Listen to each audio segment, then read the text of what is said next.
great to be here with you here in Wallara Public School, and thanks to all the boys and girls for having us here today and seeing firsthand what recycled products can mean in the hands of young children, and particularly to see the enthusiasm of those young entrepreneurs who are actually driving this forward. And to Trevor and Susan, it's wonderful to be here with you, and I want to thank you for the great job you've been doing over these past 3 years, where while we've been getting on and dealing with the challenges of COVID, ensuring we have the lowest fatality rate of most countries in the world, one of the strongest economies coming through the pandemic, and now one of the highest vaccination rates, keeping Australia safe in a very uncertain world, many challenges securing our economic recovery. At the same time, we've been making good on our promise, which is to ensure that we take responsibility for our waste.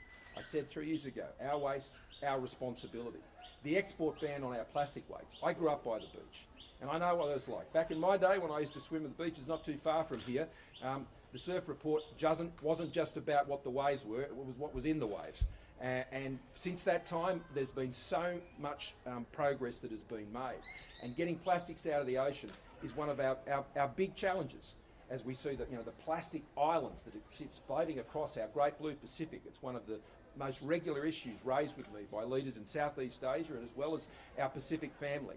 And Australia's doing its bit. We've put in place the export ban on plastics, and that means there'll be around, and at its peak in a few years' time, 43,000 containers of waste that is not going up into Southeast Asia, which ends up in rivers and ends up in our oceans. Now, Australia has taken a leadership position on that to ensure that we are doing the right thing, not just by our own environment here in Australia, but in our regional environment as well, to get those plastics out of the ocean. And recycling is a massive part of that. For every 10,000 tonne, I think it's tonne, isn't it? Yeah. To every 10,000 tonnes of waste that we save, that's creating jobs on every occasion. And waste not going into landfill but going into recycling is creating more and more jobs. In fact, 3 times the jobs. And so this is about jobs, but it's also about our environment. We're turning tyres into roads. We're turning plastics into toys. And we're turning plastics into fuels as well. And so this Christmas, particularly for those toys, I'm sure Santa's following the same practices we are here in Australia to make sure that they're remaking, not just making.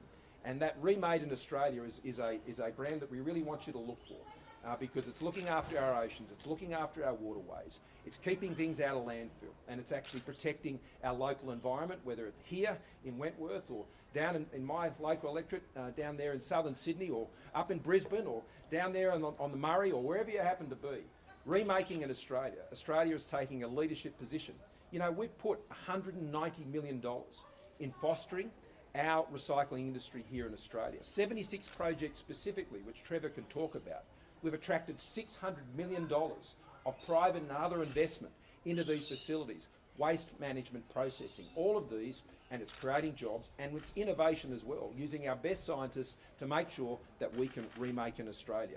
So look for this, and I want to congratulate all of the scientists, all of the entrepreneurs, all working together to create these amazing products to ensure that we can live in a cleaner environment in the future, both here in Australia and right across the region.